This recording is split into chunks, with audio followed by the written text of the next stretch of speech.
지금 홧김에 이혼 도장 찍으러 가십니까? 잠시 멈추십시오. 그 도장을 찍는 순간 여러분이 평생 야근하고 상사에게 굽신거리며 부어온 국민연금의 정확히 절반이 공중분해됩니다.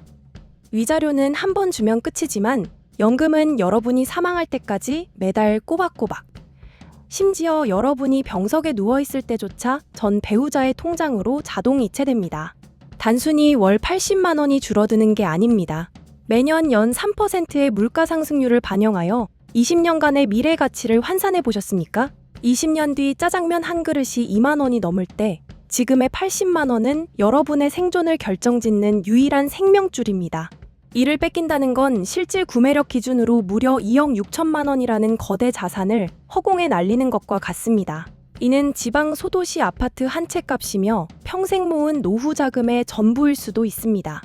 더 끔찍한 사실은 전 배우자가 다른 남자와 재혼해서 떵떵거리고 살고 있어도 여러분의 연금은 계속 그 집으로 들어간다는 점입니다. 이 억울하고 분통 터지는 상황을 피하고 싶다면 오늘 영상에서 공개하는 공단의 비정한 셈법과 이를 역이용하는 비율 방어 공식을 모르면 절대 안 됩니다. 감정이 아니라 철저한 계산기로 여러분의 노후 자산을 지키는 비책, 데이터로 검증하는 부의 데이터입니다. 많은 4060 남성분들이 가장 많이 하는 착각이 있습니다. 내가 밖에서 뼈 빠지게 벌어서 내가 낸 연금인데 왜 나눠주냐? 내가 안 준다고 버티면 그만 아니냐? 하지만 법은 냉정합니다. 국민연금법 제64조는 혼인기간이 5년 이상이면 이혼한 배우자가 연금의 절반을 청구할 권리가 있다고 법으로 못 박아놨습니다. 여러분의 동의나 허락 필요 없습니다. 요것만 맞으면 공단이 알아서 강제로 떼어줍니다. 심지어 여러분의 통장에 들어오기도 전에 공단에서 원천 징수하여 전 배우자에게 직접 송금해줍니다. 데이터로 팩트를 해부해보겠습니다.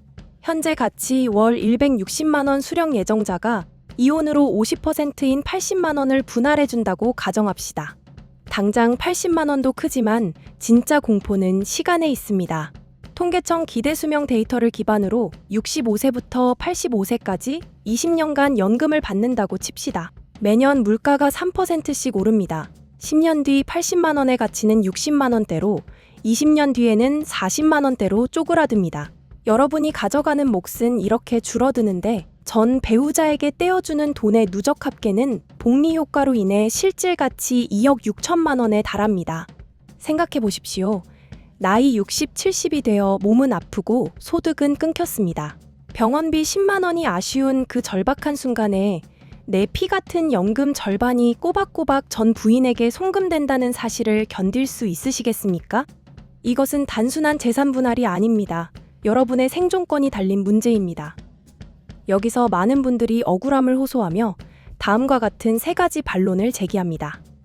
이 3가지를 데이터로 제압하지 못하면 여러분의 노후는 없습니다. 특히 마지막 3번째 반론은 대부분의 남성분이 속수무책으로 당하는 부분이니 반드시 집중하십시오. 첫 번째 치명적 반론입니다. 이혼할 때 연금 분할은 하지 않겠다는 각서를 쓰고 공증까지 받았습니다.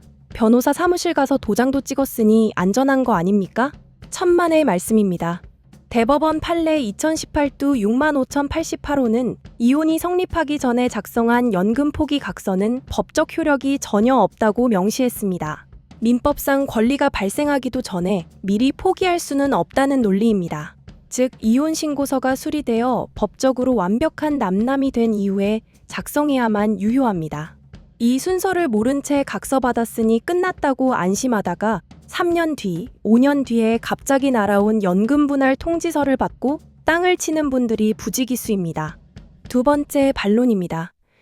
전 부인이 부자 남편을 만나 재혼했습니다. 외제차 타고 다니고 건물주가 됐답니다. 그럼 내 쥐꼬리만한 연금 이제 안 줘도 되는 거 아닙니까? 정답은 아니요. 죽을 때까지 계속 줘야 한다입니다. 많은 분들이 유족연금과 헷갈려 하십니다. 사망 시 나오는 유족연금은 재혼하면 끊기지만 이혼해서 나누는 분할연금은 사회보장이 아니라 부부 공동재산의 청산 성격을 갖습니다. 따라서 전 배우자가 재혼을 하든 로또 1등에 당첨되든 이민을 가든 상관없이 여러분은 사망할 때까지 줘야 합니다. 전 부인이 잘 사는 것과 여러분의 연금 의무는 하등의 관계가 없다는 이 잔인한 팩트를 직시해야 합니다. 세 번째, 가장 억울해하시는 부분입니다. 서류상으로만 부부였지 10년은 각방 쓰고 5년은 집 나가서 얼굴도 안 보고 살았습니다. 생활비도 안 줬고 남보다 못한 사이였는데 이 기간도 다 나눠줘야 합니까? 맞습니다. 인간적으로는 너무나 억울하시겠죠. 하지만 국민연금공단 컴퓨터는 여러분의 사정을 봐주지 않습니다.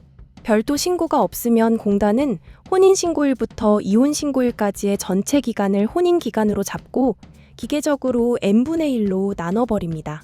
아무런 조치 없이 도장을 찍으면 서로 죽일 듯이 미워하며 살았던 그 잃어버린 15년치 연금까지 꼬박꼬박 상납하게 되는 것입니다. 그렇다면 넋놓고 당해야만 할까요? 아닙니다. 공단이 먼저 알려주지 않는 두 가지 방어책이 있습니다. 첫 번째는 실질 혼인기간 산정입니다. 이 표를 보십시오.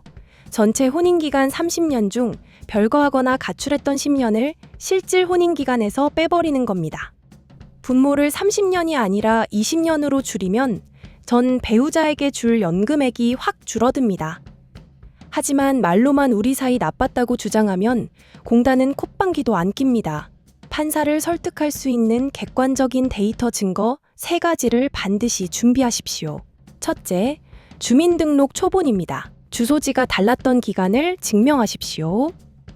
둘째, 통신 및 교통카드 내역입니다. 내가 서울에 살 때 배우자는 부산에서 생활했다는 기지국 기록이나 교통카드 사용 내역이 결정적입니다. 셋째, 가장 강력한 무기, 판결문입니다.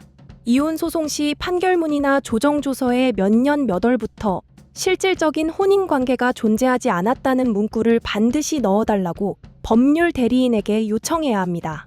협의 이혼이라도 이 내용을 공증받아둬야 나중에 공단에 제출할 수 있습니다. 두 번째 비책은 분할 비율 별도 결정입니다. 법은 기본적으로 50대 50을 원칙으로 하지만 당사자 간의 합의나 법원의 판결로 이 비율을 바꿀 수 있다고 2016년에 개정되었습니다. 즉, 이혼 조정 과정에서 재산 분할을 조금 더 주는 대신 국민연금 분할 비율은 0%로 한다는 조항을 명시적으로 넣을 수 있습니다. 당장 현금을 조금 더 주더라도 죽을 때까지 나가는 연금 고리를 끊는 것이 장기적으로는 수억 원의 이득이 될 수 있습니다. 이 0% 전략이 가능하다는 사실조차 모르는 분들이 너무나 많습니다. 여러분, 이혼은 인생의 실패가 아니라 새로운 시작일 수 있습니다. 하지만 준비 없는 이혼은 노후 빈곤이라는 더 큰 재앙을 부릅니다.